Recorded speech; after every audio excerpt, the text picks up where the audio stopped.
Bonjour et bienvenue sur Et Action, le podcast qui s'intéresse au métier de réalisateur et qui de mieux pour ça que d'accueillir des réalisateurs. Exactement, bravo. Mais aujourd'hui est un épisode un peu spécial parce que nous n'accueillons pas juste un réalisateur, nous accueillons aussi un compositeur. Bonjour. Bonjour. Cette prochaine heure sera l'occasion de nous partager leur parcours, leurs histoires, du début à aujourd'hui, le quand, le comment, le pourquoi. Et oui, pourquoi vouloir s'infliger une telle souffrance? Pourquoi ne pas vouloir travailler dans un open space avec des heures fixes et des team building entre collègues? Pourquoi ne pas vouloir accéder au sein CDI avec un vrai salaire pour pouvoir louer un appartement ou contracter un prêt? Pourquoi ne pas vouloir faire un vrai travail, quoi? On l'a tous déjà entendu, ne mentez pas. Cette émission est une lettre d'amour à tous ceux qui un jour ont rêvé de devenir réalisateur ou compositeur et tente aujourd'hui ce parcours du combattant. Je m'appelle Louis Herriot, je suis réalisateur mais aussi présentateur de votre émission Et Action. Et aujourd'hui, nous accueillons Jean-Philippe Bouix. Alexis Mingot. Eh bien, enchanté. Enchanté. Vous allez bien?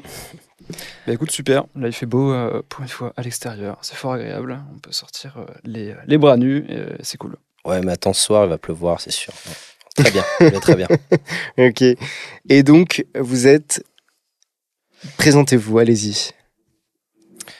Vas-y, JP. Ok. Du coup, effectivement, réal.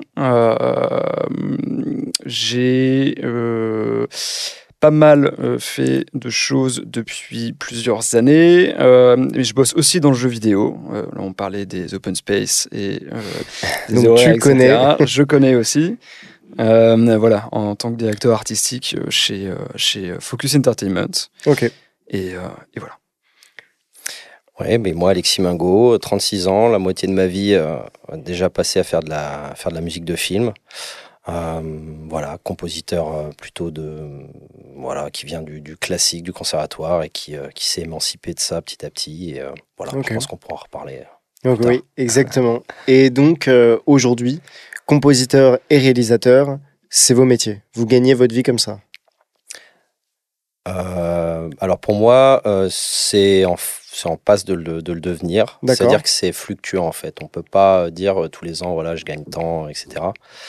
Donc je dirais que en attendant peut-être le projet qui fera la différence, parce qu'il y a des années où tu vas gagner ta vie et les années d'après où tu vas galérer, où tu vas devoir, j'ai forcément besoin d'une activité un peu plus stable et donc il y a une fois par semaine où je donne des cours en conservatoire. Voilà, je suis professeur dans un conservatoire. Ok.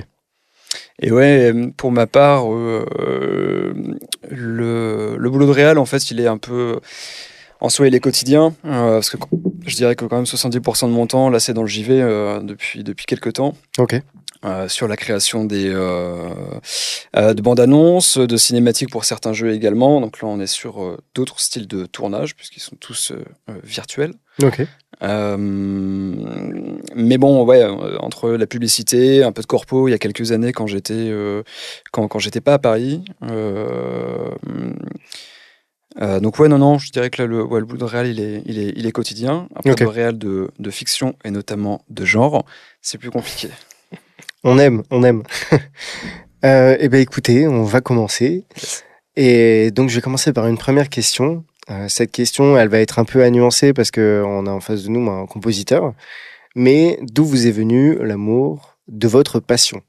Donc, ça veut dire, dans ton cas, le cinéma. Et dans ton cas, peut-être aussi le cinéma, peut-être la musique de cinéma. Yes. Vas-y, JP, je t'en prie. Alors, on remonte en l'an 2000.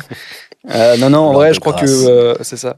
Non, je crois que en fait, moi, à la base, je voulais être comédien assez petit. Je commençais à écrire un petit peu aussi des histoires sur des bouts de papier que je pouvais lire à mes camarades de classe, des trucs avec des zombies, des lance-roquettes, voilà, c'était un peu. On va bien s'entendre. Ouais, non, pendant un moment, j'ai voulu être comédien parce que j'ai fait 6 ou 7 ans de théâtre, j'aimais beaucoup ça. Mais en fait, je me suis rendu compte que ce qui me plaisait, c'était de créer les histoires et surtout les images aussi à part entière et de pouvoir raconter un truc. Et en fait, les premiers films que j'ai faits, c'était du stop motion avec les Lego, avec la HI8 de mon père, où au début, c'était, je faisais mon petit setup en Lego, j'appuyais sur Rec, je faisais les voix par-dessus, avec une voix où t'as 8-9 ans. Et Et puis après, je me suis dit, mais attends, si je fais rec pause,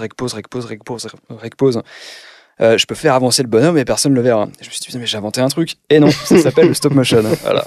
Donc, j'avais commencé avec ça. Après, c'était des petits courts-métrages avec les amis que j'avais quand j'étais à la campagne, etc. Donc voilà, je me suis un peu formé avec ça.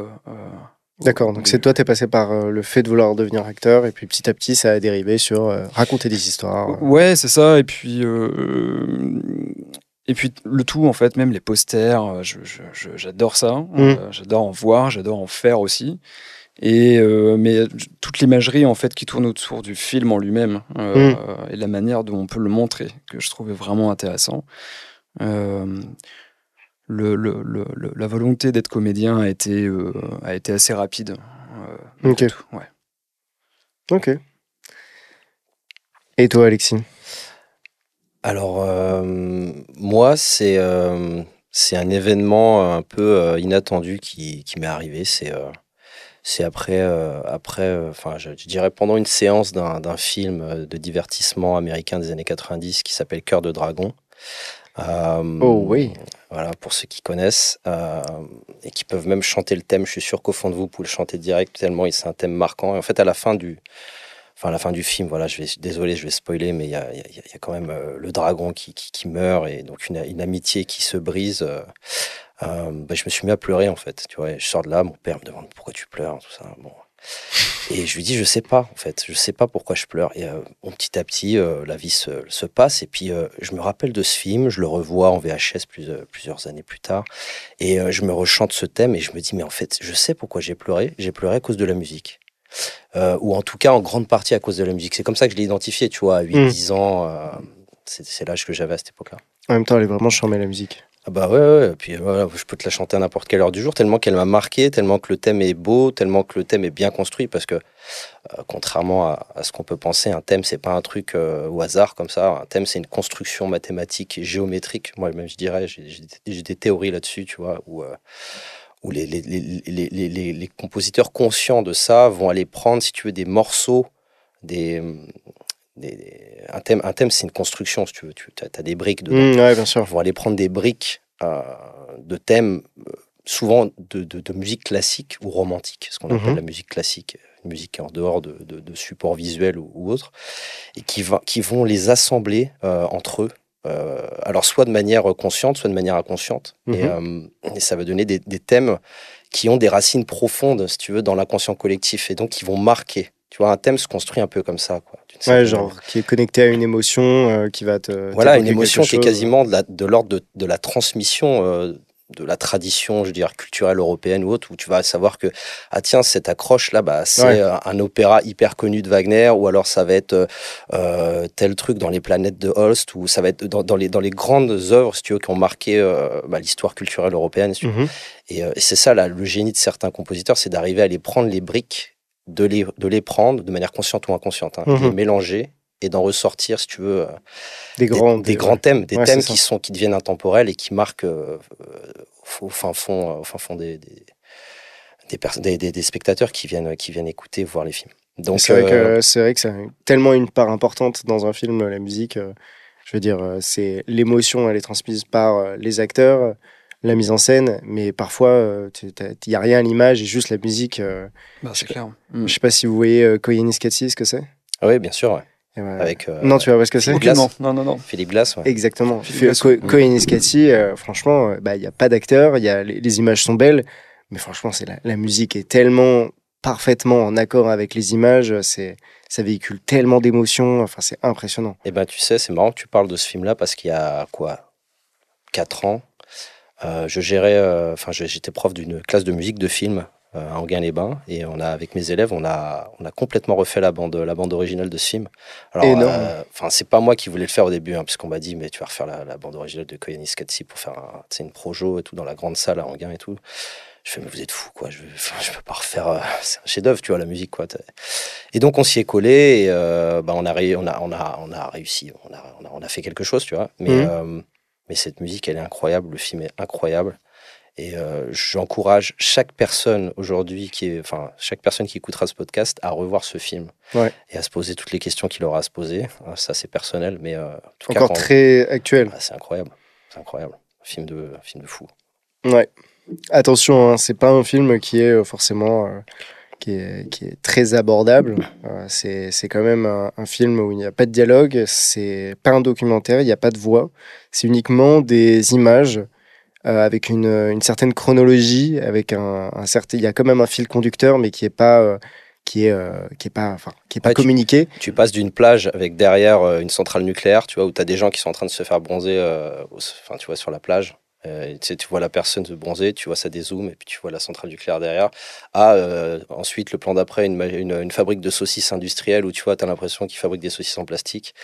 Ça passe des fois après de bâtiments qui s'écroulent parce qu'on voit qu'ils sont en train de détruire des quartiers entiers. Je crois que c'était à New York. Ouais, c'est ça. Ouais. Et en fait, tu vois ce gâchis énorme du monde moderne, entre guillemets, et technologique.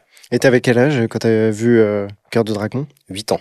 D'accord, 8 ans. 8 ans. Donc ça paraît un peu naïf, tu vois, aujourd'hui, mais c'est vrai que dans les années 90, on avait que ça, nous, à peu près, en termes de divertissement. C'était vraiment le cinéma américain. Et puis c'est pas mal, hein, franchement. Franchement, c'est terrible. Quand t'es enfant, c'est ça.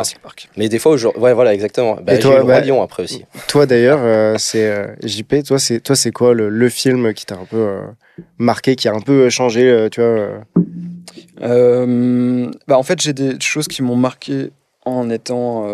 En fait, comme j'habitais à la campagne, le cinéma, c'était pas un truc que je pouvais consommer énormément. Donc, en fait, c'était beaucoup de VHS. Et effectivement, les VHS de Jurassic Park, d'Indiana Jones, etc., les trucs ont été usés jusqu'à la moelle.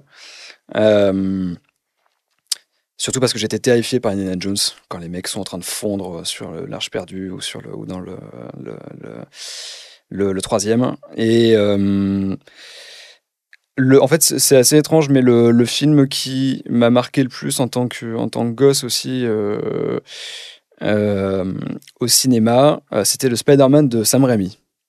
Putain, je suis complètement d'accord. Et parce que je crois qu'il est sorti en 2002. Ouais. Musique folle. Daniel franchement, il me semble. Incroyable. Le générique, moi, m'a rendu timbré. C'était la même équipe. Hein, quand je fais le cinéma, c'était avec mon père, mon demi-frère, même équipe qu'avec Cœur de Dragon. C'était vraiment. Franchement, c'est vrai que je suis assez d'accord. Hein. Le film est vraiment. C'est un vrai objet de cinéma. Sam Raimi a réussi à vraiment donner le là à toute une. Enfin, aujourd'hui, je pense que Marvel serait rien sans ce Spider-Man, hein, franchement. Et c'est marrant parce que ça, justement, j'en parlais avec des amis la semaine dernière sur justement c'est quoi le film qui t'a un peu troublé étant jeune. Et c'est là où je me suis dit, mais en fait, c'est ce film-là où déjà j'avais envie d'être Spider-Man à la fin. Enfin, tu vois, il fallait qu'il y ait la musique dans les oreilles tout le temps, sinon ça ne fonctionnait pas. Et ça a procuré une émotion que jamais je pourrais retrouver aussi en tant qu'adulte. D'avoir ce truc où tu es complètement enivré par ce que tu vois et ça dure des jours et des jours. On peut avoir des ivresses en tant qu'adulte, mais elles sont forcément un peu plus différentes et plus réfléchies et puis moins... tu te laisses moins emporter. À fleur de peau, quoi. Ouais. Moi, je l'ai quand même eu sur Blade Runner 2049. J'étais seul dans la salle. J'avoue, c'était Dolby Atmos. Moi, moi, j'adore Blade Runner. Moi, c'est ça, mon coup de cœur. J'ai eu 2 coups de cœur. C'était Alien. Le premier Alien que j'ai vu très jeune. J'ai vu il y a 8 ans. Et franchement, j'avais pris une claque. J'avais trouvé ça incroyable. Et Blade Runner, qui a été le film où je me suis dit, ok, je pense que c'est ce que je veux faire dans ma vie, c'est le cinéma. Et c'est vrai que le 2049, dans une salle Dolby Atmos, seul, c'était incroyable. Et moi, j'avoue, j'ai re-eu ce truc de gamin, pareil avec Dune. Comme quoi, Denis Villeneuve, moi, j'ai vraiment, je pense que le film a énormément de défauts, mais quand je l'ai vu, je me suis vraiment, j'ai juste oublié. Moi, j'avais les grosses basses et le vaisseau, l'ampleur, la mise en scène, j'étais à fond. Bah là, tu mets le doigt sur un truc important qu'il faut aussi garder à l'esprit, par exemple, en revenant sur Koyaanisqatsi. Koyaanisqatsi, si tu le regardes dans une grande salle de cinéma, dans le noir, que tu vois, c'est bon, la qualité de l'image est pas folle aujourd'hui, Ouais, bien sûr. mais tu es dedans en fait. Si tu la regardes chez toi, sur ton petit écran, au fond de ton lit, machin, à 4 mètres de ton mur, là tu vas pas être dans le film. Vraiment, enfin, je trouve que c'est ça, moi, qui me plaît aussi au cinéma, c'est la façon de se mettre dans le film, tu vois. Et je te comprends sur 2049, qui est magnifique, c'est un film magnifique. Et pour rebondir sur Blade Runner, moi, le problème de Blade Runner, c'est que je l'ai vu adulte.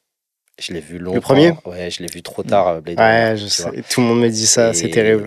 Je sais pas pourquoi, je suis pas le seul aussi. Comme toi, j'ai des potes qui l'ont vu aussi tard. Ouais. Et je sais pas pourquoi ce film. Alors peut-être, je sais pas, qu'il était moins diffusé. Alors à l'époque, c'était la télé, tu vois, quand on n'avait pas l'âge pour le voir à la sortie. Bien sûr. Mais peut-être que c'est un film qui était moins diffusé que d'autres films, tu vois. Mais c'est pas un film que j'ai découvert trop jeune. Et ça, je pense que ça joue sur ma perception du film. Mais même si j'adore le film à la base, tu vois. Ouais, bien sûr. Puis quand tu vois le making-of, tu vois comment ils ont fait le film. Ouais, c'est incroyable. C'est incroyable. C'est là où on voit, on y viendra plus tard, mais ce que c'est que vraiment Ridley Scott, pour moi, est l'exemple type du réalisateur qui ne ferait rien sans son équipe. Parce que je pense qu'il a une vision, mais franchement, il sait tellement bien s'entourer. Que voilà. Mais écoutez, on va continuer. Donc, est-ce que vous aviez, dans votre enfance, fait des choses ? Donc, par exemple, toi, JP, toi, t'as dit que t'avais filmé des trucs quand t'étais enfant. Vas-y, raconte-nous, tu filmais quoi, pourquoi Effectivement, si on prend le début, c'était les Lego avec cette fameuse stop motion, parce que j'étais un fan de Lego et que j'étais un gosse assez solitaire aussi à l'époque, donc les Lego, ça te permet de pouvoir faire ton univers à toi, etc. Mais les vieux, j'avais commencé avec des trucs où en fait c'était pas, il y avait pas de marque comme on a aujourd'hui. Les Lego, c'est forcément Star Wars ou maintenant Marvel et des trucs Harry Potter aussi, etc. Et à l'époque, c'était pas ça, c'était des temples perdus dans la jungle ou des pirates, des machins, etc. Et donc non, j'avais commencé avec ça. Et puis un jour, il y a un truc qui était sorti aussi, Lego Studio, où t'avais un petit Spielberg en figurine de Lego. Dedans, t'avais un logiciel de montage qui était ultra simplifié au possible pour que ça puisse taper les 8-12 ans, en fait. Et attends. Ça c'est Lego, ça ? Lego Studio. Ouais, ça a été sorti, je m'en souviens maintenant. Parce que moi, je rebondis là-dessus, parce que là, tu viens de réveiller un truc que j'avais oublié. C'est un logiciel. Oui, je pense que je l'ai. Tu vois ? Même, tu avais le choix entre plusieurs séquences que tu pouvais faire, en fait. C'était un logiciel où tu réalisais un film. Ouais. Et je me souviens qu'il y avait une séquence de prison. Et tu devais réaliser une séquence dans une prison. Et à la fin, alors tu passais en tournage, direction d'acteur. Alors tu devais placer ta caméra à un angle, à un autre. Et en fait, c'était un logiciel. Je me souviens que c'était un double CD, le truc. Mais c'est, comment ça s'appelle Le Joueur du Grenier, on a fait une vidéo. Je crois que c'était en relation avec Spielberg, justement, tu vois. Et ça se passe, c'est genre. Je crois qu'il te lance le truc, fait alors bienvenue, vous êtes sur mon plateau, j'aimerais que vous réalisiez un film. Il y a un truc un peu comme ça. Ça ressemble un peu à un Sims, non ? Il y a pas un truc comme ça ? C'est un peu ça, ouais. Ouais. T'as quelques choix en fait sur chaque élément, tu vois, par exemple, l'angle de la caméra, ce que l'acteur doit dire, etc. Puis après t'as le montage, mais c'est très simplifié si tu veux, mais à la fin, tu as une séquence d'un film, tu t'occupes d'une séquence d'un film en fait. Non, tu apprends les rudiments du. Ouais. Et Lego, il faisait ça ? Non, en fait, c'était vraiment le logiciel de montage. Avec une petite webcam estampillée Lego et justement avec le fameux bouton rec-pause. Du coup, j'avais continué à bosser un peu avec ce truc-là. Et puis après, mon père, il avait une petite caméra numérique, mini DV. Comme beaucoup. Et puis du coup, j'ai commencé à faire des trucs avec des vampires, des zombies, avec des potes, etc. Tu racontais des histoires, t'avais quel âge là, pour ça ? Je pense que j'étais sur du 12 ans, je pense qu'entre 12 et 17 ans, j'étais vraiment dans ces trucs-là. Je tournais tout le temps dans les mêmes lieux, en fait, mais je tournais des trucs un peu différents. Du coup, j'ai bossé un peu je m'interrogeais un peu plus sur les cadres, la lumière, etc. Bon, après, ça restait quand même assez rudimentaire. Ouais, mais déjà, tu te posais la question, c'est intéressant. Ouais, et puis en fait, c'est des moments qui sont... Surtout qu'on essayait de faire des effets spéciaux avec des trucs qui n'étaient pas du tout faits pour. Les mecs se balancent des éclairs les uns sur les autres. Bref. Mais on passait des nuits à faire de la post-prod avec des trucs d'image par image et c'était pas fait pour. Et enfin, voilà. Il y avait un truc aussi sur la notion de l'effort et de la complexité que parfois ça peut relever que de faire un film. Euh, Après, il faut en mesurant correctement les choses, mais À cet âge-là, quand t'es passionné, tu vois pas le temps ah passer. bah non, clairement pas. Et puis ouais, non, tu passes tes journées à ça et tu veux faire absolument que ça, quoi. Ouais. Tu vas attendre le week-end suivant pour faire d'autres trucs. Ouais, et t'as aucune limite en fait. C'est-à-dire même, Mm. même si tu vois, tu as conscience des limites du matériel que tu utilises, tu t'en fous, t'essaies de trouver des solutions pour aller au-delà. Et puis, enfin, Non, clairement. Et puis justement, il y a un truc avec la. J'ai toujours eu une appétence amoureuse, je dirais, pour la musique, et notamment la musique de film. Et de faire ces petits films avec ses amis, etc. Et en fait, de commencer à connaître, enfin, ouais, à avoir en tête les tracks qui te restent vraiment dans le crâne Hmm. et qui t'éduquent par toi-même sur, ok, alors si je veux faire l'émotion qui fait peur, eh ben, je vais mettre un truc qui fait peur, etc. Mais quand tu as 12 ans, tu vois, voilà, ça reste assez, C'est du basique, mais c'est assez sommaire. Ouais. Mais bah, du coup, si tu fais ça absolument toutes les semaines pendant plus de 15 ans, bah, l'oreille, elle s'affine un petit Bah peu. c'est ça. Ouais. Et toi, Alexis, est-ce que t'as commencé jeune ou pas à écrire, composer ou alors t'intéresses, genre vraiment commencer à faire des choses jeunes ouais, pas mal. J'ai une maman qui est très créative et qui m'a transmis ça de manière générale. Mais moi, c'est à l'âge de. Bon, à 5 ans, on met à l'éveil musical à côté de chez nous, au conservatoire au coin de la rue, qui s'avère être un bon conservatoire. Donc, on a de la chance, tu vois. Des fois, c'est la chance, en fait, Hmm. qui te téléguide. Donc avant Cœur de Dragon. Avant Cœur de Dragon, Donc t'avais déjà. Ok, j'ai une d'accord. famille de musiciens. Si tu veux, mon frère qui a 12 ans de plus que moi, il a commencé le saxophone à 8 ans, donc avant que je naisse. Et il se trouve que, en rapport au cinéma ou à la télé, c'est la Panthère Rose, en fait, qui lui a donné l'amour du saxophone avec le fameux Énorme. thème. Et il l'a entendu une fois et il s'est dit, bingo, je vais faire ça de ma vie. Et résultat, mon frère est saxophoniste professionnel aujourd'hui, son métier. Et donc, tu vois, comme quoi l'image, la musique. Ouais. C'est une histoire d'amour. Crée des vocations. Ouais, j'ai tendance à dire que la vocation, elle naît du chaos, si tu veux, du hasard de la vie, quoi. Mais après, tout l'enjeu réside dans le fait d'accompagner cette vocation pour en faire une profession ou au-delà juste d'un kiff, quoi, du dimanche, quoi. Et toi, donc, comme je disais, est-ce que tu as fait des trucs, des Ouais. petites prods, des petits trucs Ouais, bah justement, après ce commencement à faire de la musique, mes parents à mettre la main sur un piano d'occasion, un vieux piano, et puis me le mettre dans le salon. Et puis là, je commence à essayer de rejouer les génériques de mes séries préférées. Il y en a une, alors c'est peut-être en termes des dates, je sais pas si c'est concordant avec l'âge de 5 ans, mais en tout cas, une série qui s'appelait Gargouille. Je sais pas si vous Ouais, voyez. Gargoyle, ouais, carrément. Ouais, c'était la folie. Puis le générique, je l'ai réécouté il y a quelques Il mois est là. vraiment bon. Ah bah, c'est au même dingue. niveau que celui de Batman. Ah ouais, Ouais, c'est voilà. les mêmes réels. Ouais. Ah ouais, la série est folle et la musique est folle. Alors c'est pas du coup un thème de Daniel Elfman, c'est un compositeur qui est un peu tombé dans l'oubli. Je me rappelle plus de son nom, c'est un Américain ou peut-être un Anglais. Voilà. Mais en tout cas, voilà, le générique m'a complètement scotché. Donc tu vois, avant Cœur de Dragon, et j'ai voulu enfin avant, je sais pas justement. C'est peut-être il y a peut-être un problème de date là-dedans. C'est peut-être après, mais en tout cas, j'ai essayé de le refaire directement au piano, quoi. Et donc tous les soirs, je me souviens, je mangeais le dîner, et puis juste après, je tapais très fort sur le piano. Je me souviens, mes parents, ils en pouvaient plus parce que j'appuyais très fort parce que t'es au piano, t'es tout seul et tu t'essaies de recréer tout un orchestre, donc tu tapes fort, machin, truc. Et donc tous les soirs, j'avais ma demi-heure, si tu vois, avant d'aller me coucher, où je jouais soit des trucs que j'avais composés moi-même, soit et des fois même pour certaines séries dont j'aimais pas le générique, je recréais un générique au piano et je me disais, j'aimerais qu'ils mettent ce générique à la place, tu vois. Bon, des trucs de gamin, mais c'était bien, c'était une belle époque. Et il y a le premier truc que tu as créé, genre enregistré, t'avais quel âge? Enregistré, alors ça devait être sur des cassettes, mais je devais être un peu plus âgé parce que j'avais pas de matériel d'enregistrement. Par contre, assez jeune, j'ai écrit des partitions. Ok. Donc, c'est un peu la sélection là par l'argent ou voilà. Enfin, à cette époque-là, c'était beaucoup plus difficile de t'enregistrer qu'aujourd'hui, par exemple. Ouais, bien sûr. Aujourd'hui, même le premier smartphone, moi, les smartphones, j'en ai vu passer. J'avais déjà, tu vois, entre 12 et 14 ans, quoi. Avant, encore, c'était pas vraiment des smartphones, c'était plutôt les pagers, les machins, les trucs. Mais en tout cas, voilà, c'était de la partition surtout. Et donc, je faisais beaucoup d'erreurs. Forcément, ce que j'avais en tête, c'était pas ce que j'arrivais à écrire sur la partition. Donc, au début, c'est très compliqué. Ça te fait te poser plein de questions parce que je donnais la partition à un pianiste. Je lui disais, s'il te plaît, rejoue-moi ma compo.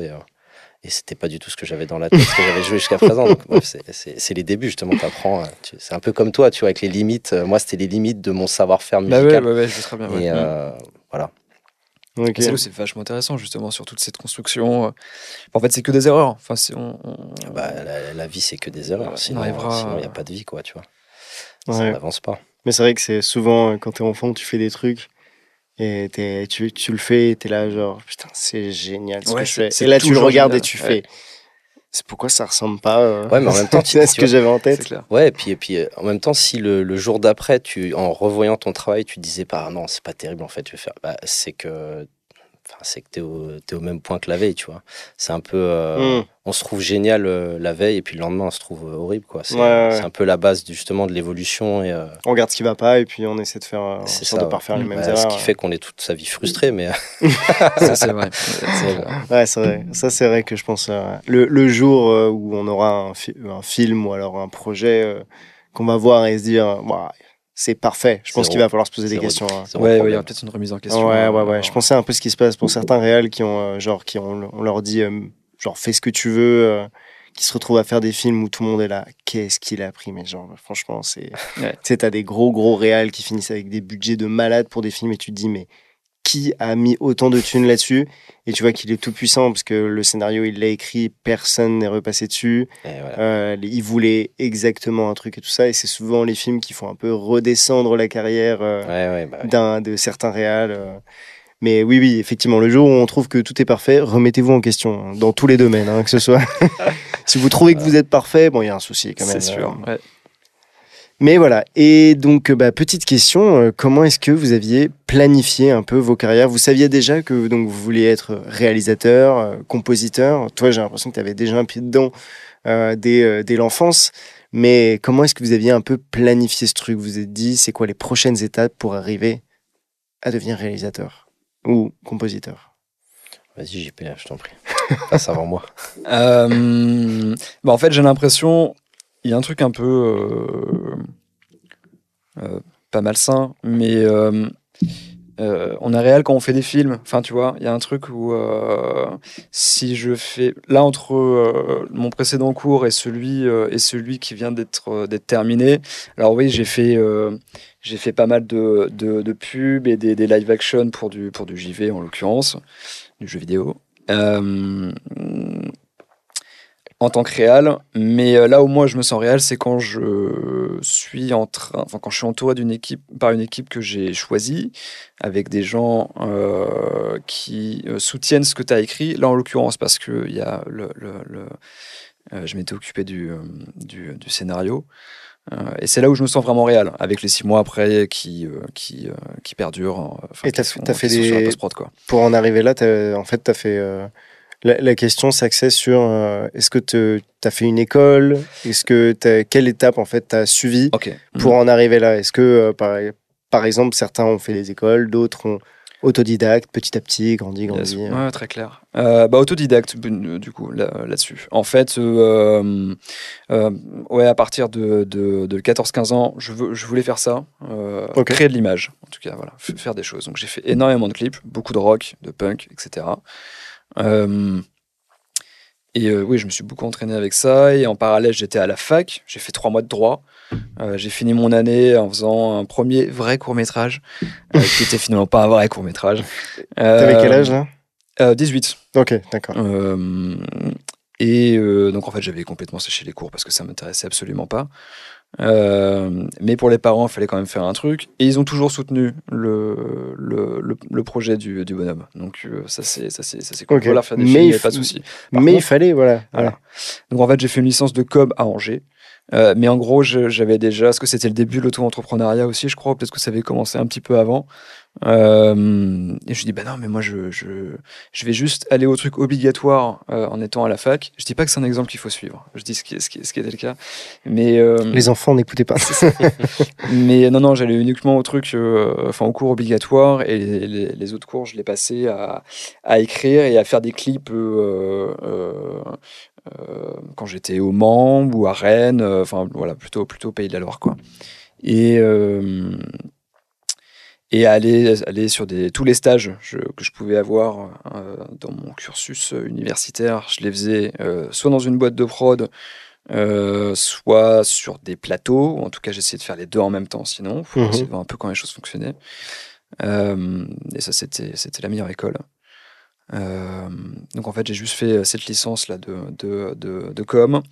Je suis rentré au Mans et puis je me suis lancé tout seul à euh, choper des contrats ici et là pour shooter, enfin en tout cas créer des images Mm. qui n'étaient pas toutes très sexy, ou en tout cas les projets n'étaient pas forcément, mais ça permettait d'éduquer aussi à ce qui pouvait arriver par la suite.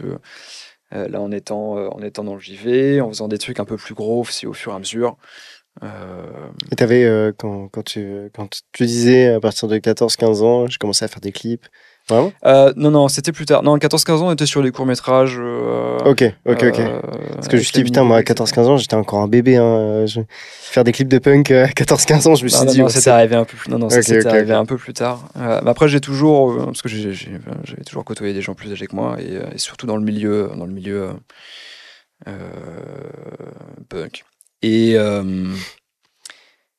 Et du coup, voilà, le cursus, je le verrais un peu comme ça. Ok. Euh, et ouais, non, il y a eu beaucoup de. Ouais, c'était vraiment l'autodidacte. Des Après, projets, on se casse les dents. c'est ça. Ouais, ok. Et parce que j'étais et je suis toujours autant passionné et autant demandeur de nouveautés et d'apprentissage sur tellement de choses dans ce milieu-là que, euh, que ça peut fonctionner aussi également de cette manière-là, quoi. Ok. Et toi, Alexis? Toi, est-ce que t'as. Parce que, donc, toi, c'était à 5 ans, t'as commencé dans un petit conservatoire. Et après, ça a été quoi le reste pour en arriver à être compositeur? Déjà, quand est-ce que. Il y a un moment où tu t'es dit, là, faut que je fasse les études pour faire ça Ouais. Bah, en fait, si tu veux, avant de me rendre compte que je pouvais avoir une profession dans ce domaine, si on peut parler terre à terre, tu sais, profession, etc. Bon, c'est un peu le monde dans lequel on vit. Mais il y a eu une crise d'adolescence, tu vois, qui est passée par là. Et Mm. à 11-12 ans, j'ai quitté le conservatoire, le formalisme du conservatoire qui m'a rendu fou. Avant ça, bah, tu vois, j'avais été premier violon de l'orchestre, j'avais fait du piano. Enfin, parce que moi, à la base, mon instrument au conservatoire, c'était le violon. Donc, Ok. c'est quelque chose qu'on m'a imposé quand je suis arrivé. On m'a dit, ça m'a été imposé par mon mentor, on va dire, que j'ai toujours aujourd'hui et que je remercierai jamais assez de m'avoir accompagné sur ce chemin. Il s'appelle Pierre Boudin. C'est un monsieur qui a 82 ans aujourd'hui. Et bon, à l'époque, j'étais petit, j'avais pas trop mon mot à dire. Il avait dit à mes parents, c'est le professeur de saxophone de mon frère. Et il avait dit à mes parents, mettez-le au violon, il y aura toujours du boulot. Parce qu'il y a toujours besoin de violonistes, on manque toujours de violonistes, il y a beaucoup de violonistes dans l'orchestre, donc il trouvera un boulot quoi qu'il arrive.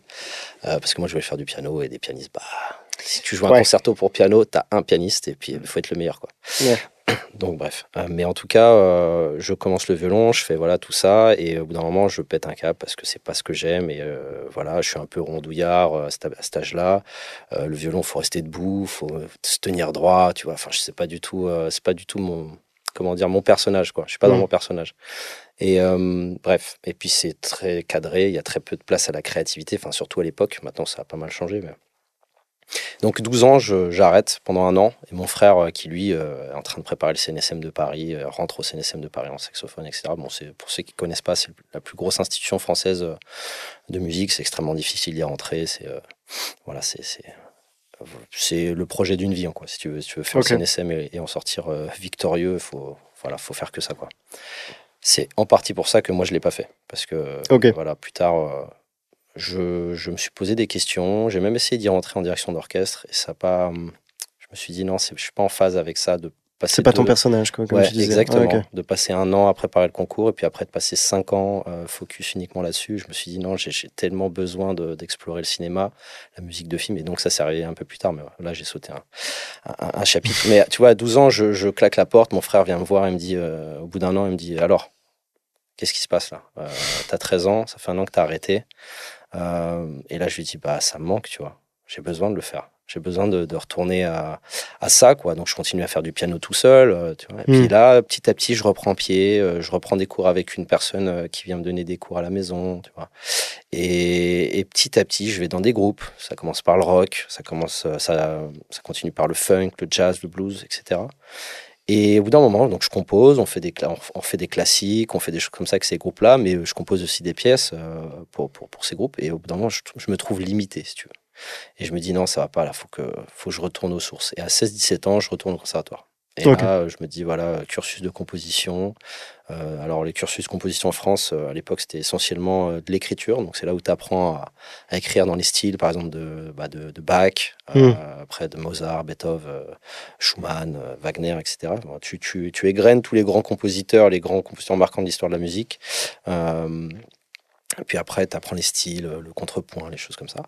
Et ensuite, tu fais de la composition. Donc, c'est là où tu essaies de t'exprimer avec toutes les bases que tu as eues. Tu fais de l'orchestration pour pouvoir rendre tes compositions jouables pour un orchestre. Et puis, à la fin, tu fais de la direction d'orchestre. Enfin, à la fin, tout se fait en même temps, tout se fait la même année, mais les mêmes années. Mais à la fin, tu fais de la direction d'orchestre pour pouvoir diriger l'orchestre pour lequel tu as composé ton œuvre. Donc, voilà, tout ça, c'est un cursus de composition qu'on appelle DEM en France. Et donc, je fais ça. C'est au conservatoire, c'est ça? Ouais, sur 2 conservatoires avec des profs super qui m'ont beaucoup aidé. Parmi eux, Claude-Henri Joubert, Xavier Medina, puis un compositeur assez connu en France qui s'appelle Guillaume Connaisson, donc un compositeur de musique contemporaine, donc que j'ai eu en orchestration. Et donc voilà, parallèlement à ça, je fais une école de cinéma, donc c'est section son, parce que j'ai compris, de manière implicite, c'était pas vraiment prévu comme ça, mais je pense que dans le fond, j'avais conscience de ça, que la musique de film est un art très technique et pluridisciplinaire. C'est-à-dire que tu dois faire plein de choses. Tu dois être à la fois compositeur, orchestrateur, copiste, sortir les partitions, tu dois être ingénieur du son, tu dois être booker d'orchestre, tu dois être producteur parce que tu dois trouver un studio, gérer un devis. Gérer un devis, tu vois, gérer une boîte de prod, enfin tout ça, vous le savez aussi, vous les réals, c'est que vous devez être l'homme orchestre un petit peu tout le temps. Et donc j'ai voulu tout de suite avoir un cursus technique. Ok, et ça, tu l'as fait après le conservatoire? Je l'ai fait en parallèle. Alors, j'ai commencé le conservatoire, j'ai recommencé à 17 ans, je crois, et à 18 ans, je rentre à l'ESRA, donc à l'ISTS. Ah, enchanté. Enchanté, toi aussi? J'ai fait l'ESRA, ouais. Tu l'as fait en quelle année, du coup? Moi, j'ai fini en 2018. D'accord. Je l'ai fait... Je l'ai commencé en 2009, moi. Je l'ai fini en 2006, excuse-moi, 2006. À la sortie du bac et fini 2009. Voilà. Ok, d'accord. Et je sais pas si tu l'as fait, toi, l'ESRA, JP. Pas du tout, j'ai pas fait d'école. Je croyais que tu avais fait l'ESRA, je sais pas pourquoi j'avais cette truc qu'on s'était croisés peut-être dans les couloirs. Mais je ne sais plus comment on s'est rencontrés. Je réfléchissais à ça tout à l'heure, parce que ça fait un petit moment qu'on se connaît maintenant. Je crois qu'on s'est vu vraiment en chair en os, IRL comme on dit aujourd'hui, qu'à l'occasion de l'avant-première de Moire, ton dernier court-métrage. Il y a 4 ans. Ouais. Donc c'est là qu'on s'est rencontrés de visu, mais j'avais déjà entendu parler de ton travail. Et Moire, c'est ça on en reparlera, mais c'est ça qui m'avait dit, mais ce mec-là, en fait, il fait le cinéma que j'aime, en fait. C'est c'est A24, c'est le cinéma indépendant, c'est cinéma de genre français de demain, quoi, tu vois. Donc c'est un peu pour ça aussi que je t'ai pas lâché et que j'ai essayé de te contacter ensuite pour enfin voilà, j'ai essayé un peu de forcer le destin pour qu'on travaille ensemble, quoi. Mais ok, très cool. voilà, donc l'ESRA, et puis l'ESRA, pour finir là-dessus, pas trop long, c'est surtout, t'apprends beaucoup de choses, mais c'est surtout ce que tu en fais, et ce que j'en ai fait, c'est des rencontres humaines. Ah bah bien sûr. C'est le réseau, c'est les réalisateurs avec qui tu vas travailler pour tes premiers cours, tes premières galères, c'est des petits, je me rappelais tout à l'heure, justement, en venant ici, je me suis dit, mais qu'est-ce que j'ai fait à l'ESRA? Et c'est vrai que je me rappelle de coller des annonces sur un espèce de tableau en liège, le truc que tu fais plus aujourd'hui, tu vois, où tu disais, voilà, jeune compositeur, n'aurait jamais rien fait de sa vie. Non, ça, je l'avais pas mis, mais contactez-moi pour faire je suis dispo pour un court-métrage, tu vois. Enfin, et c'est là que tu fais les pires films de ta vie, mais c'est là que tu apprends aussi les meilleures choses, quoi. Ouais, bien sûr. Et voilà, donc premier... Je pense que le bagage ISTS est quand même, en tout cas, je le sens peut-être plus complet que le bagage ESRA. Parce que ISTS, tu le fais dès le... Il y a pas de, enfin, il y a un tronc commun au début, mais c'est un tronc commun en son et il y a beaucoup de techniques. Ouais, enfin, si tu veux, je pense que l'audiovisuel, c'est tellement large que nous, on est un peu plus... Enfin, tout ce qui est visuel, c'est un peu... Enfin, le son, au moins, c'est réduit très vite à la forme d'onde, machin, les trucs. Et puis après, t'apprends à prendre du son, t'apprends à le mixer, t'apprends à le faire passer dans des tuyaux, dans des câbles, quoi. Et puis... Puis à la fin, tu réalises des projets, quoi. Puis c'est là que j'ai fait mes premiers courts-métrages, que j'ai gagné des prix, tu vois, au jury professionnel. Moi-même, le premier surpris, tu vois, et de fil en aiguille, tu te retrouves je fais toujours des films avec des mecs de l'ESRA, quoi, aujourd'hui, quoi. Eh ben, j'ai une question. Quand est-ce que vous avez débuté dans votre milieu? C'est-à-dire vraiment, vous avez considéré que ça, c'est mon premier pas dans cette industrie. Donc, premier pas dans l'industrie réalisation, musique. Attends. Parce que tu deviens réel en faisant quand même pas mal de choses. Surtout, enfin, en tout cas, moi, c'était la poste, beaucoup. Ok. Tu es la post-production? Ouais, parce que je faisais beaucoup de montage sur plateau aussi. Enfin, de montage d'editing. Ouais. Tu veux que je raconte la mienne pendant que tu essaies de te rappeler de la tienne? Ouais, je veux bien. Parce que moi, là, ça vient de ressortir. Vas-y, go. Je vais l'oublier après. Ouais, vas-y. Go. Eh ben, tu sais, la première fois où j'ai facturé, je savais même pas comment facturer. Et d'ailleurs, je vais me remonter à un événement juste antérieur à ça. J'ai une histoire aussi là sur la facturation. Ben oui, mais parce que c'est à milieu de ce qu'on fait, tu vois. Et au début, tu sais, surtout à l'époque, il n'y a pas YouTube. Enfin, il y a YouTube et il n'y a rien dessus, quoi. J'ai dû demander à un pote compo qui était à la fois juriste, tu vois. J'avais la chance d'avoir un pote qui était dans les deux mondes et qui s'était intéressé à la question et qui avait été le seul en France à faire un dossier là-dessus. Heureusement, je le connaissais. Donc, bref, Damien, si tu m'écoutes, merci pour ton aide à cette époque. Et il se trouve que un pote réel avec qui on avait fait un film, il me dit, il m'appelle un matin, Alexis, j'ai une pub. Je fais quoi, une pub? Je dois faire une pub web ou un truc comme ça. À l'époque, c'était déjà un truc de fou, parce que le web, on parle de 2012-2013, tu vois, c'est pas non plus... Et il me dit, viens, je te donne rendez-vous après-demain, une boîte de prod à Paris. Alors je me rends dans la boîte de prod, c'est le truc vraiment... un petit bâtiment stylé, ancienne fabrique en plein milieu de Paris et tout. Et j'arrive un univers que je ne connais pas, tu vois. Moi, je suis banlieusard. Et là, j'arrive dans un domaine très arty, tu vois. Et donc, avec des gens que j'ai pas l'habitude forcément de fréquenter. Et donc, on parle et tout, machin, ça se passe bien. Et puis, à la fin, ils me disent... c'était deux femmes. Elles me disent... et tu factures comment? Et là, la preuve que je suis absolument pas professionnel, quoi. Elles m'ont... Alors, elles ont eu pitié de moi parce que j'ai pas pu leur répondre. Ouais. Et je leur ai dit, mais je sais pas, en fait, je me suis jamais posé la question. Et là, j'ai senti que c'était mort, j'aurais pas le plan, c'était sûr. Et il y en a une des deux qui a été assez bienveillante et qui m'a dit, mais je pense que ça doit être ça. Donc, elle m'a mis sur la voie et puis on s'est serré la main et ciao, tu vois. Donc, j'ai pas eu le plan. Je sais pas si mon pote a fait la pub, après, j'ai pas eu de nouvelles, mais je me suis posé plein de questions à ce moment-là et ça a été mal de crâne de fou. Et puis, genre 2 semaines plus tard, le bassiste de mon groupe de l'époque, parce que j'ai continué à avoir des groupes jusqu'à un peu plus de 20 ans, c'était un mec qui avait une boîte de prod et il se trouve... Donc, facture. Et il me dit, Alex, je sais que t'aimes ça, tu veux faire de la... Enfin voilà, j'ai besoin d'une musique de 30 ou 30 secondes, 1 minute pour un spot, quoi, que je dois vendre à un client. Et je me souviens que je lui ai facturé 280 €. Et que j'ai galéré à faire tout, que j'ai dû... Enfin bref, et je me souviens 280 € pour ça. Et donc, merci à Fabrice. Fabrice, si tu écoutes ce podcast, tu as été le premier à me faire facturer quelque chose. Et il le savait d'ailleurs. Il a été compréhensif. Et toi? Ouais, non, les premières factures, parce que là, on va partir là-dessus. Ok. Ouais, non, moi, c'était parce que je devais filmer une soirée dans un bar. C'est l'enfer, ça. Ouais, mais j'en ai fait plein. Et Je sais pourquoi j'ai arrêté, pour plusieurs raisons aussi. Et pareil, c'était un montant ridicule, alors qu'en fait, logiquement, aujourd'hui, tu factures ça tellement plus. Mais Moi, je crois que pour c'était une minute, Fabrice avait été honorablement. ok. Ouais, il avait bien géré. Ouais. Ah ouais, non. 300 balles la minute, ça va, c'est un bon tarif pour l'époque. Ok, ouais, non, moi, c'était Ça va. 150 pour faire de 20h à minuit dans le truc. Non. Et, Avec le montage ou pas? Ah oui, non, mais il y avait même, la question se posait même pas, tu vois. C'était, je veux Oui. une vidéo, fais ça. Ouais, Mais tu vois, ouais, j'avais, du coup, je devais être majeur. Donc, J'ai eu la même. et en fait, j'avais oublié de mettre le numéro de ciré sur la facture, parce que c'était pas mon truc. Et je crois que, genre, 2 mois plus tard, j'ai eu un contrôle de l'URSSAF. Et première facture, 150 premier balles. contrôle. Cool. Je suis allé dans le bureau, enfin bref, j'ai l'impression que c'était Que t'allais aller en prison. c'est de ouf. Bon, bref. Mais ouais, non, ça c'est le premier taf facturé. Et après, le premier moment où tu dis, ok, d'accord, je suis dedans. En fait, il n'y a pas si longtemps que ça, je dirais que c'est il y a 3 ans aussi. J'ai eu l'opportunité de pouvoir travailler sur des bandes annonces, enfin des formats courts avec Sean Bean. Pas mal. Pour Plague Tale, où en fait Ok. il racontait enfin il racontait pas, mais il disait la poésie The Little Boy Lost, qui était je me rappelle plus du nom de l'auteur, qui était du coup en rapport avec le jeu qu'on souhaitait marketer. Et après, je crois que c'était d'ailleurs cette année aussi, dès que tu es en studio, où il y a des énormes grues, et tu as plein de gens, et tu as un décor qui a été construit juste pour ton truc qui va durer 1 minute, etc. Tu fais, c'est pas mal quand même, tu vois. Et, Tu réponds à la question d'après parce que j'allais mince, dire. excuse-moi. Non, mais au contraire, c'est tant mieux. Le plus gros truc.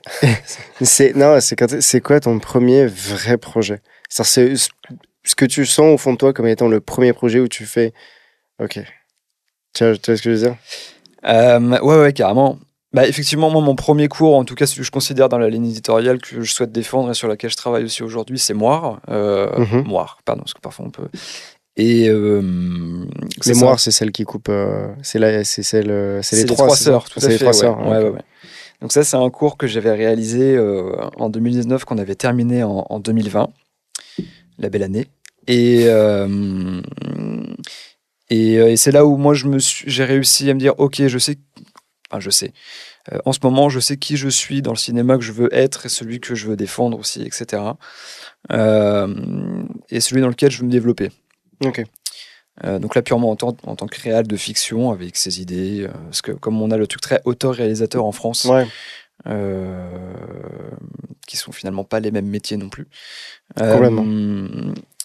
Et donc ce premier projet, c'est le premier projet où tu t'es senti légitime en tant que réalisateur. Absolument, parce que pas forcément. C'était un petit tournage. On était une dizaine sur le plateau. Mais c'était un truc qui était en plan séquence, avec une caméra qui était posée sur un trépied et on faisait des panneaux gauche-droite pendant 20 minutes. Mais c'était le concept du film aussi. Donc il y a un truc très... je sortais d'Under the Skin où j'avais la traque justement de Mika Levy dans la tête. Et il y avait ce truc très lancinant. Enfin voilà, c'est un peu c'est pas un film qui peut... Enfin, c'est un film qui divise parce qu'on peut vite se faire chier, mais en même temps, on peut aussi trouver des petits détails ici et là. Et j'avais vraiment envie de travailler sur ce truc-là, quoi. J'ai fait un film que j'avais envie de voir aussi. Enfin, comme tous ceux que je souhaite faire. Mais oui, non, celui-ci en tant que réal dans mon intérieur, c'est vraiment celui-ci, ouais. Ok. Et toi, est-ce qu'il y a un premier projet? Parce que j'ai l'impression que compositeur, à partir du moment où tu sais composer, t'es compositeur. Est-ce qu'il y en a un où tu t'es dit, là, je compose quelque chose de waouh, tu vois? Ou en tout cas, genre, pas genre, non, le mec avec Lego, tu sais, genre, waouh, c'est incroyable ce que je suis en train de faire. Non, en plus, est-ce qu'il y a un projet où tu t'es dit, là, c'est ok, là, j'y suis. Exactement comme pour JP. C'est dur de répondre à cette question parce que, en fait, moi au jour d'aujourd'hui, j'ai fait 3 longs métrages, dont le dernier, c'est un docu cinéma, qui a malheureusement pas eu de sortie honorable. Mais les 2 premiers que j'ai faits, c'était en 2017, Psy, donc de Olivier Wright, et en 2018, qui est sorti en 2020, c'était The Sonata. Ok. de Andrew Desmond. Je ne sais pas si vous avez déjà entendu parler de ces films. The Sonata a eu plus d'écho que Sonata, Psy. ouais, ça me dit quelque chose. Voilà. Et donc le premier, c'est un film indépendant. Donc et j'ai eu une collaboration de dingue en fait avec Olivier. C'est d'ailleurs un très très bon ami. C'est devenu un très très bon ami. Donc en 2016, voilà, il me contacte. Genre le hasard, encore, je reparle de chaos, tu vois, le hasard, une recherche internet, il tombe sur moi. Genre, je suis le premier qui voit, il me contacte, tu vois. Il se dit c'est lui et tout. Tu vois, les trucs complètement fous, quoi. Aujourd'hui, où tu as le net qui est immense, où tu as le choix de tout. Ça est vraiment, effectivement. Ouais. Et donc, je sais pas, il a dû avoir un instinct. Il s'est dit, vas-y, c'est lui que je dois contacter. Il s'est focus sur moi. Et je le remercie. Et donc, on part sur un film de. Il fait 1h30, il y a 1h19 de musique, tu vois. C'est la folie. C'est un film qui parle du libre arbitre, qui invoque des notions scientifiques très, très poussées, donc qui peut être difficile à digérer comme film. Psy ou Sonata, pardon. Psy, Ok, Psy. 2017. Et donc, il accompagne la musique. Enfin, la musique, pardon, accompagne ce récit qui est assez complexe, qui peut perdre les gens. Et donc, la musique a un rôle de guide. Et ce qui fait que je me souviens c'est un travail de fou où j'avais des lignes sur. Enfin, Olivier m'envoyait des montages avec des notes sur l'image parce que c'était tellement précis. Là, il y a telle notion scientifique, il faut que tu fasses sortir ça, etc. On avait fait des thèmes, alors c'était pas pour des personnages, mais c'était pour des concepts. La chance, par exemple, tu vois, le destin ou le chaos, par exemple. Et bref. Ça a été vraiment un projet de malade pour moi parce qu'il a fallu que je gère énormément de musique. C'était la première fois. Et c'est une musique que j'aime profondément, tu vois. C'est rare, en fait, d'avoir des trucs où surtout quand... Parce que si on fait de la musique de film, en règle générale, même si on fait de la réalisation, j'imagine, c'est le travail en groupe qui nous intéresse. Enfin, moi, c'est ça, moi, c'est la collaboration. Sinon, je serais tout seul dans mon coin à faire de la musique, tu vois.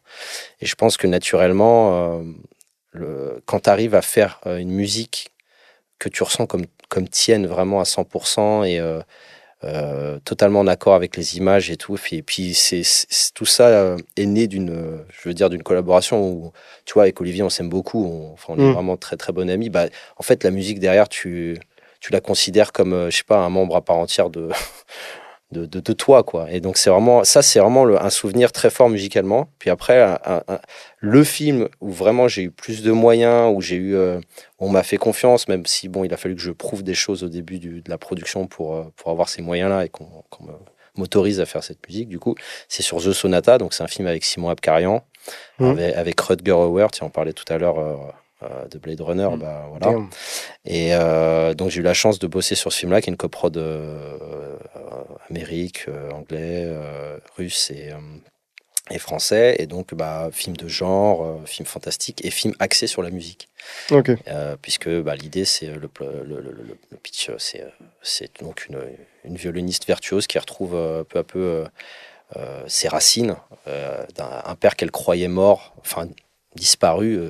On apprend qu'il vient de mourir en France, il vient de se donner la mort, etc. Que c'était un ancien compositeur, c'est très connu des années 70, qui avait disparu du jour au lendemain. Et elle arrive dans ce château-là où il s'est donné la mort en France et elle découvre peu à peu son passé et une partition. Voilà, une partition étrange avec des codes, des choses qui sont vides. Enfin, il y a des endroits des passages qui sont vides.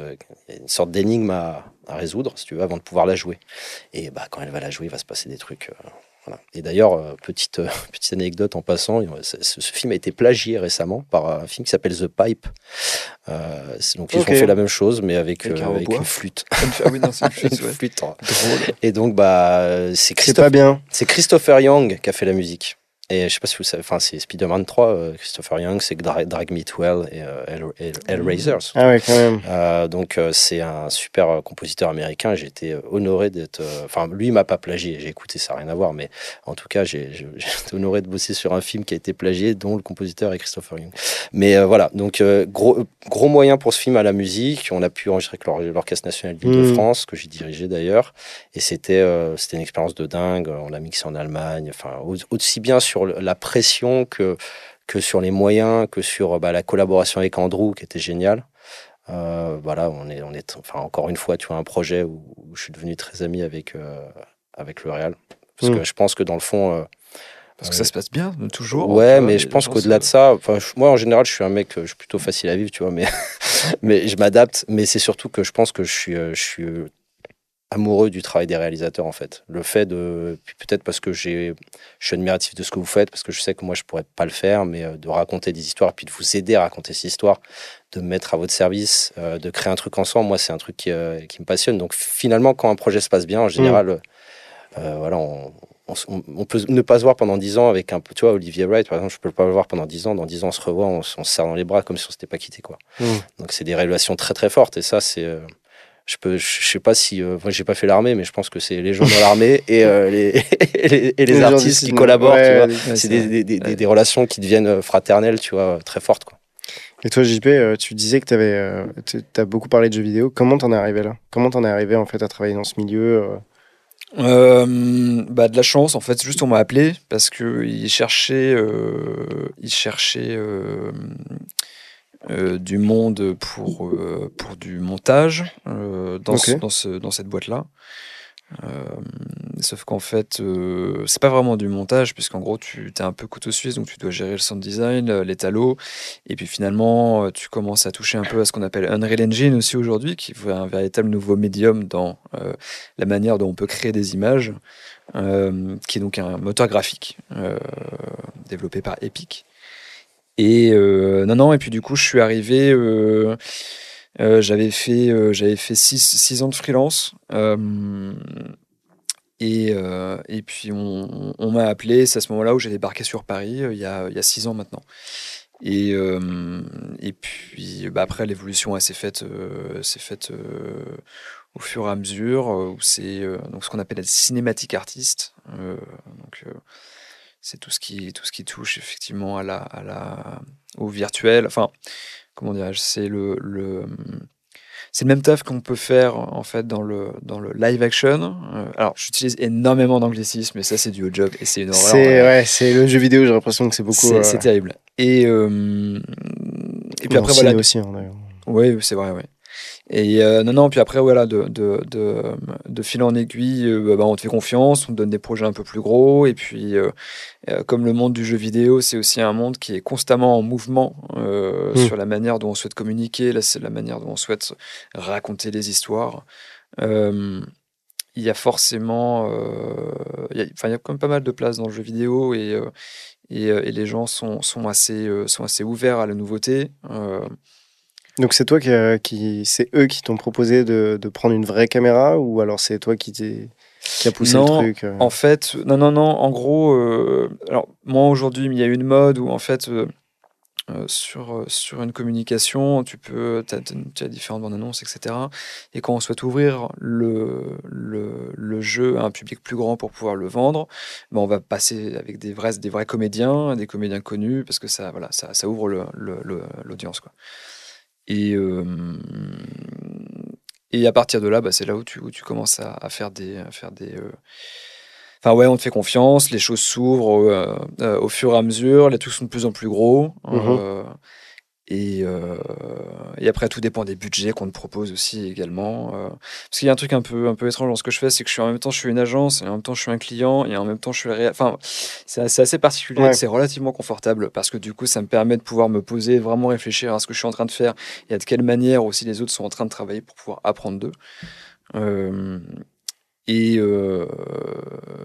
voilà. Non, le jeu vidéo, c'est un truc j'aime bien, je trouve ça cool. Je suis amoureux du cinéma et de travailler avec des gens vrais et palpables, et des sentiments que tu peux sentir sur le plateau. C'est un truc qui est très différent aussi. C'est vachement intéressant.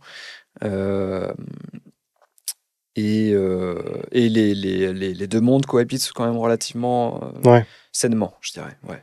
Mais c'est marrant parce que ça veut dire que quand tu as commencé à en faire, enfin à travailler dans cette boîte, toi, Unreal Engine, tu connaissais pas. Absolument pas. C'est ouf. Et donc, eux, ils t'ont fait faire une formation, ou alors ils t'ont dit, tu veux bidouiller des trucs. Ouais, c'est ça, on bidouille.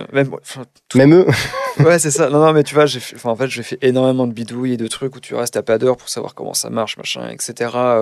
Ce qui fait qu'en fait, tu as la base technique tu vois, le truc sûr, où en fait, où tu sais que c'est ce bouton-là auquel il faut appuyer, bah, tu l'as forcément moins que quelqu'un qui va faire une formation plus cadrée Bien là-dessus. sûr. Ouais. Mais tout le côté un peu chaos, justement, que tu peux avoir, si je reprends le terme, là, qu'on a pu mettre en avant depuis tout à l'heure et qui résume quand même, enfin, qui englobe quand même énormément de choses. J'ai l'impression. Ouais. Ouais, non, mais c'est, Ouais, mais moi, je en trouve ce ça moment, c'est super, à la au mode contraire, dans ma tu tête, vois. ça. Ouais, clairement. Ouais, je comprends. Et, du coup, ça te permet d'être un peu, pas à l'arrache, tu vois, mais quelque chose d'un un peu plus souple. Et tu peux te Ouais. laisser déborder par ce que tu es en train de créer. Et ça, c'est assez cool. Et après, évidemment, bon, bah, il y a des trucs techniques qu'il faut suivre aussi pour que ça puisse sortir convenablement, quoi.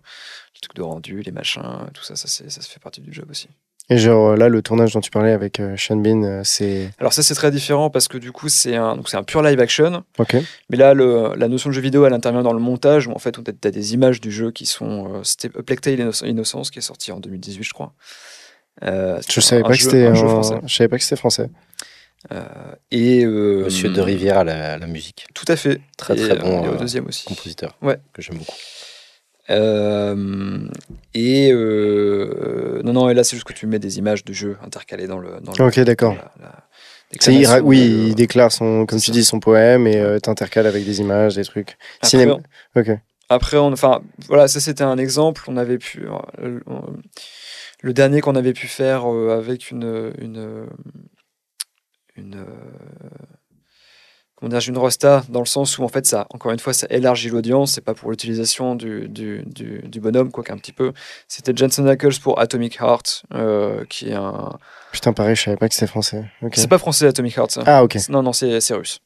Mais t'as fait un truc pour eux. On s'est occupé de la com visuelle pour Ok, eux. d'accord. Et notamment d'un truc avec Jensen Ackles, c'est le mec qui joue dans le mec au bouclier dans The Boys. The Boys, ouais.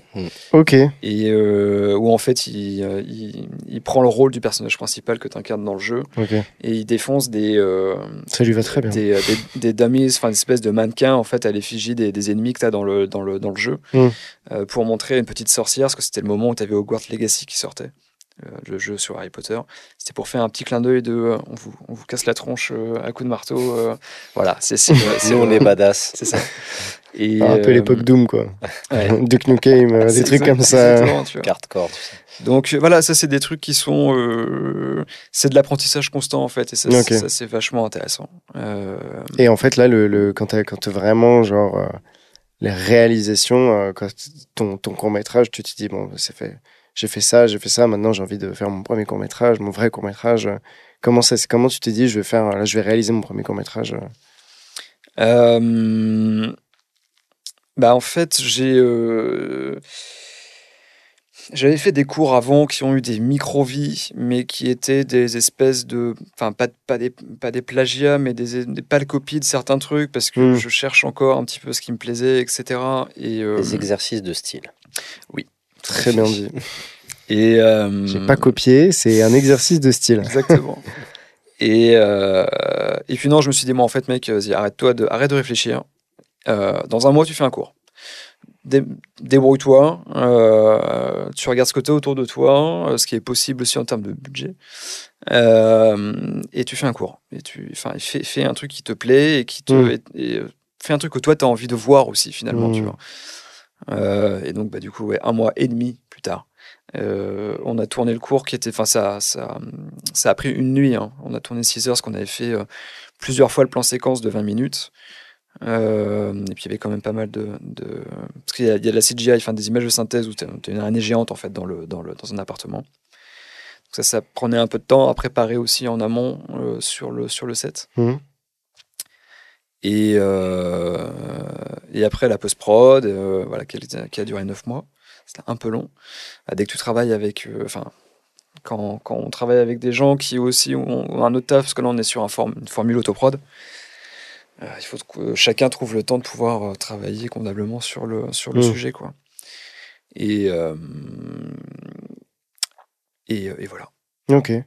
Bah écoute, moi j'ai une petite question, parce que c'est vrai que moi ça m'intéresse de savoir, on a tous des objectifs dans la vie, on a tous un objectif de carrière, et c'est vrai que par exemple, moi c'est réaliser un gros projet, dans le sens, je pourrais imaginer un long métrage comme une série. Moi, mon rêve, c'est vraiment raconter une histoire et pouvoir donner des détails sur cette histoire. Je dis série parce que j'imagine, même si je fais un long métrage, moi, j'aime beaucoup les grandes histoires. Donc, faire plusieurs films dans le même univers avec les mêmes personnages, c'est aussi quelque chose qui m'intéresse. Mais vous, c'est quoi? Est-ce que vous avez un objectif aussi? Est-ce que vous avez, par exemple, long métrage je- moi aussi, je me pose la question, Alexis, parce que j'ai l'impression que toi, tu as déjà, enfin, peut-être en tout cas, tu as plus rempli cette espèce d'objectif de réaliser une musique de long métrage. J'ai l'impression que c'est déjà, waouh, c'est déjà ouf. Euh, En fait, il faut bien distinguer le réalisateur du compositeur. Le compositeur, on est des suiveurs. Voilà, Mhm. vous êtes des faiseurs. C'est-à-dire personne qui va venir vous voir, qui va vous dire je veux que tu réalises un film, tu vois. Mhm. Donc, vous êtes obligé de vous bouger le cul le matin, de vous dire voilà, dans 1 mois et demi, j'ai fait un cours, parce que sinon, vous faites rien en fait. C'est vrai. C'est l'immense différence avec nous, c'est que moi, bah, je dois. Moi, mon métier le matin, c'est de convaincre quelqu'un avec qui pour qui j'ai de l'admiration pour le travail, etc. Mon boulot, avant tout, c'est de le convaincre de bosser avec moi. Ok. Donc, long métrage, court métrage, peu importe. Mais, enfin, peu importe. Plus tu vas vers le long métrage, plus il y a des enjeux financiers, plus il y a de la pression, plus on te demande de montrer patte blanche, forcément. Mais voilà, déjà, on distingue le réalisateur. Réalisateur, c'est beaucoup plus dur que compositeur. Même si compositeur, c'est très dur d'arriver à faire des longs, etc. Mhm. Surtout, le cinéma en France, c'est très dur d'accéder à ça. J'étais à un festival à Marseille il y a quelques jours et on en parlait avec d'autres compositeurs. Et avec des compositeurs qui sont dans l'animation, dans les séries d'animation, ou Mhm. d'autres qui sont dans la télé, ou dans le disque, même des gens qui ont des groupes et on en parlait. Enfin, le disque. euh, les plateformes, on va dire maintenant, Spotify. Mhm. Mais voilà, on en parlait comme quoi c'est très dur. Ok. Mais pour en venir à ta question, le but, enfin les buts changent avec le temps, tu vois. Moi, le début, c'était de faire un long métrage, évidemment, c'est vraiment le Graal. Mais quel long métrage, tu vois. Le premier que j'ai fait, Psy, c'est un long métrage autoproduit. Ouais. Donc c'était super, mais j'étais pas dans une configuration professionnelle, si tu veux, de ce qu'est une vraie production avec des gens qui t'appellent pour te gueuler dessus ou pour te dire ah, putain, demain rends-nous ça, ou tu refais tout, tu vois. Enfin bref, c'est des trucs, ça t'arrive un jour, au moins une fois dans ta vie, tu vois. Euh, bon, bref, mais The Sonata a été difficile, très difficile pour ça, et une vraie claque vis-à-vis de la réalité. Donc maintenant, je dirais que l'objectif, bah, c'est de faire des rencontres surtout. Tu vois, moi, ça, c'est les objectifs, j'ai envie de dire, du quotidien. Les trucs, voilà, Mhm. c'est de faire de pouvoir bosser, tu vois, avec JP sur Ronce. Bah, tu vois, c'était un objectif que je m'étais fixé, tu vois, Ok. c'était d'essayer de bosser avec lui un jour, et ça s'est présenté, voilà. Même si c'est un court métrage, tu vois, on s'en fout. Je voulais bosser avec lui, donc c'était une rencontre. Mais tu vois, j'aurais rêvé de faire le dernier Coppola aussi, parce que c'est peut-être son dernier, mais c'est Megalopolis, je crois, c'est ça. Ouais. Tu vois, moi, ça aurait été un rêve de bosser avec un mec comme ça. Puis c'est un rêve aussi de bosser avec Villeneuve. Puis c'est un rêve de bosser avec des gens comme ça que j'aime Bien beaucoup, sûr. tu vois. Et pas forcément qu'avec des gens. Moi, je suis un gros fan de la maison de production A24, Ouais. pour la dire en français.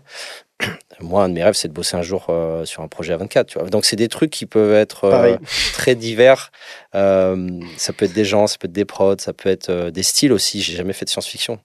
J'ai failli en faire, mais je suis passé à deux doigts de. Enfin, Ok. voilà, j'ai été Remercier. jeté. Ouais, ouais, je vois très J'ai bien. été jeté du projet avant que ça commence parce qu'il y avait eu des apports en industrie. Le réel ne pouvait pas faire autrement parce qu'il allait avoir un mix Atmos ou je sais pas quoi. Donc il me dit, mais mec, je t'aime beaucoup, mais je suis obligé de confier la compo à quelqu'un d'autre, tu vois. Donc bref, c'est des trucs comme ça qui arrivent dans la vie, mais voilà, la science-fiction, C'est aussi un c'est vraiment goal. le style que, bah, c'est un truc, ça m'inspire depuis tellement longtemps. Je suis tellement d'accord. Et il y a des trucs comme ça, moi, qui m'inspirent beaucoup. Alors, c'est les grandes étendues, qu'elles soient chaudes ou froides. Par exemple, j'ai fait un docu qui se passe dans le Grand Nord. Enfin, j'ai été complètement.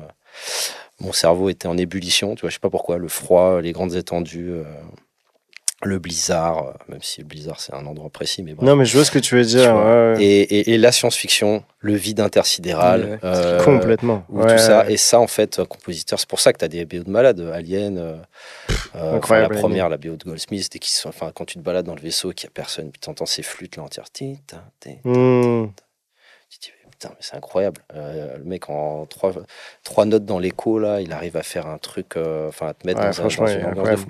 Donc, bref, voilà, c'est des objectifs qui sont divers et variés et qui essayent de. À la fois, il y a des objectifs très difficiles à atteindre parce qu'il faut avoir des rêves. Je pense qu'il faut avoir des rêves très éloignés de soi. De toute façon, je pense qu'à partir du moment où tu es dans ce milieu et que tu fais quelque chose d'artistique, il faut avoir un espèce d'objectif inatteignable parce que sinon tu n'es pas assez névrosé et donc tu fais pas. Et le matin, tu te lèves et tu as tout fait et tu dis ouais, pourquoi je me fais chier, tu vois. Ouais, mais ça. Voilà, des trucs inatteignables et puis des trucs plus proches et puis des trucs, des objectifs plus terre à terre, plus. Voilà. Je pense que c'est ça qui est sain, c'est d'avoir plusieurs échelles d'objectifs, tu vois. Et toi, JP? Évidemment. Alors moi, à 30 ans, il fallait que le long soit fait. Bon, j'en ai 30, je vais en avoir 33. C'est pas encore le cas, mais effectivement, le long métrage est un objectif en soi parce que ce que je veux raconter, c'est des choses qui ont besoin d'être un peu plus sur une durée un peu plus importante aussi. Ah, bien sûr. Alors après, évidemment, il faut que par contre, j'arrive pas à concevoir en tout cas pour ma part, un long métrage autoproduit de fiction. C'est un piège, je pense. Je pense que c'est vraiment un piège. C'est un piège et beaucoup veulent le faire, mais c'est... Bon, le problème, sinon, il faut que ce soit un concept... Enfin, tu vois, si on prend... Blair Witch, Paranormal Activity. C'est exactement ce que je veux dire. Ouais. Là, oui, effectivement, c'est peut-être un peu plus faisable. Et même, c'était produit. Hein.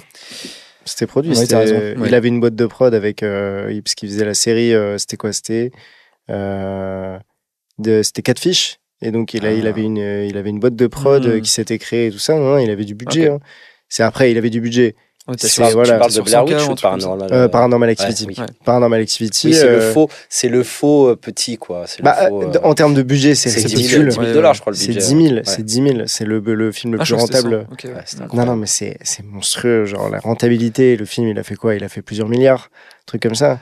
C'est le film le plus rentable de l'histoire du cinéma. La communication est exceptionnelle, en fait. Ils ont vachement joué. Aussi, ouais, c'était un truc très viral à une époque où c'était pas si courant que ce soit comme ça. Donc ouais, non, effectivement, le long métrage, mais en fait, je m'étais dit ça, mais j'avais pensé à la série également. En fait, là, je suis en train de développer j'ai développé une série. Alors, on est sur des synopsis qui sont très courts pour chaque épisode, mais ça m'a permis de pouvoir aller à CJS l'année dernière avec le CJS Fan Pitch. Donc, c'était intéressant de pouvoir rencontrer du monde aussi à ce moment-là, des prods, des distries l'international. Mais je dois avouer que j'ai bien envie de réaliser le rêve du gosse que j'étais aussi quand j'avais 9 ans, que de faire un film que je pouvais voir au cinéma. Et je sais d'ampleur, quoi. Voilà. Et je m'arrêterai, parce qu'on sait que c'est un milieu qui est très compliqué, et de plus en plus, parce qu'il y a de plus en plus de monde aussi. Bien sûr, la concurrence augmente. La manière dont on consomme, elle a complètement explosé aussi. Pas forcément dans quelque chose de négatif. C'est juste que voilà, les moyens et les méthodes de consommation ont évolué.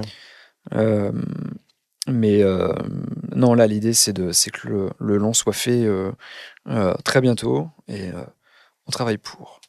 Mais c'est marrant que tu dises ça parce que tu dis le long devait être fait avant 30 ans. Ouais. C'est des choses aussi que je me suis mis en tête. Donc, le tel projet avant tel âge et tout ça.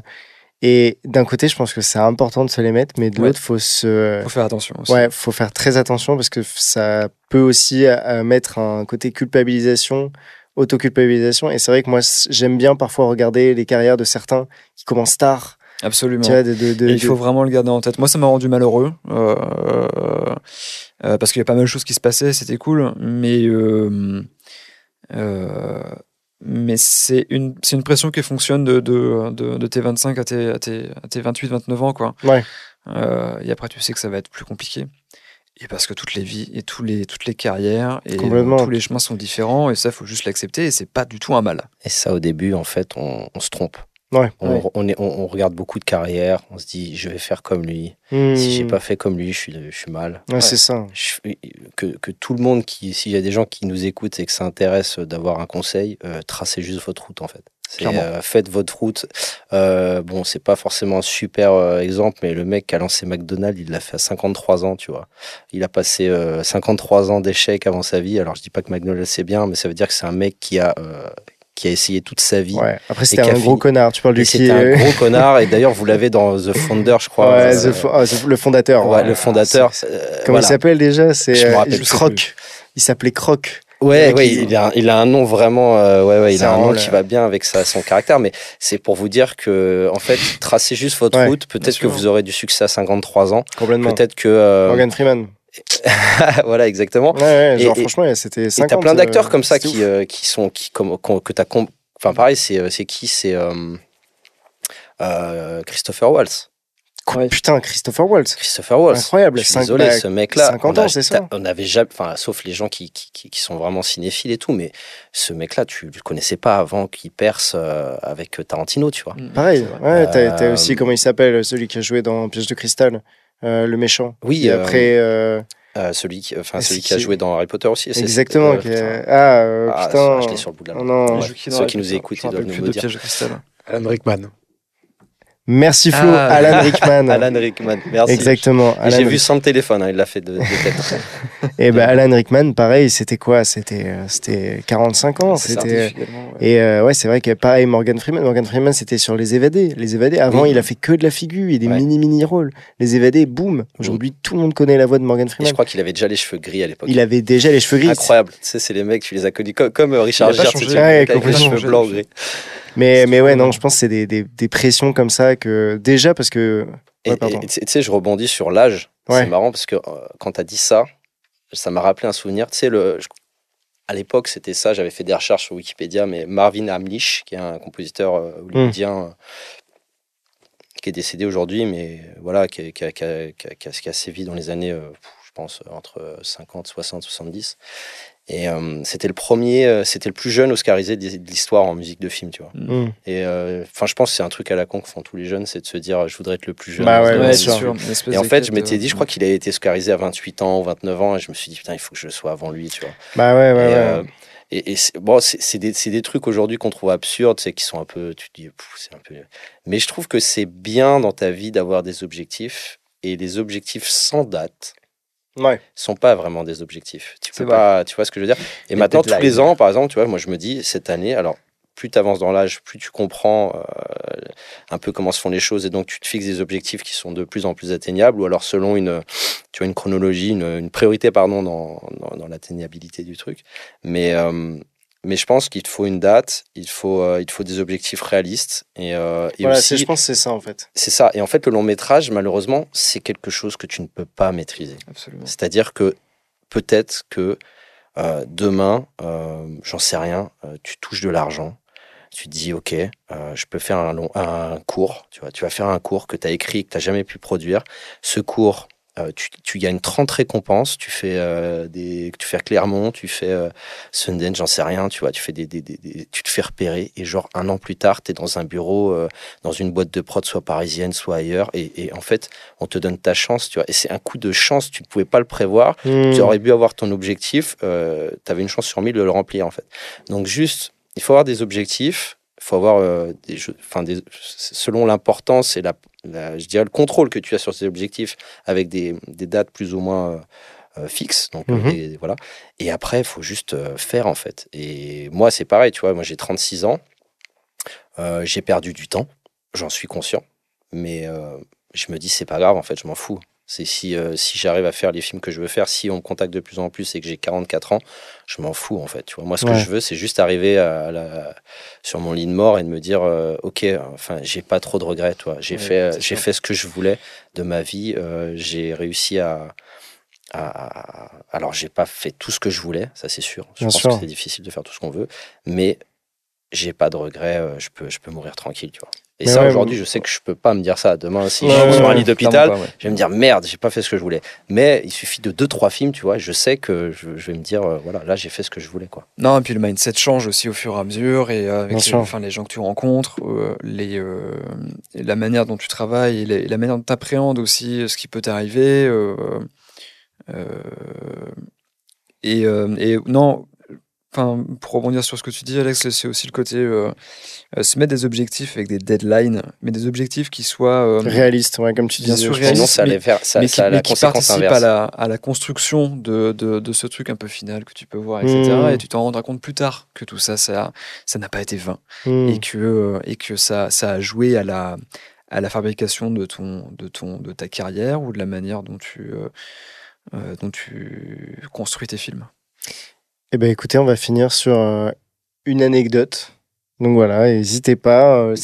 L'objectif, c'est que vous nous racontiez une anecdote de tournage ou alors une anecdote de votre carrière que vous trouvez pertinente, intéressante, ou alors si vous voulez pas partager parce que potentiellement vous pourrez être blacklisté, et ben n'hésitez pas à partager une anecdote qui viendrait d'un réalisateur, un compositeur qui vous tient à cœur et que vous trouvez pertinent.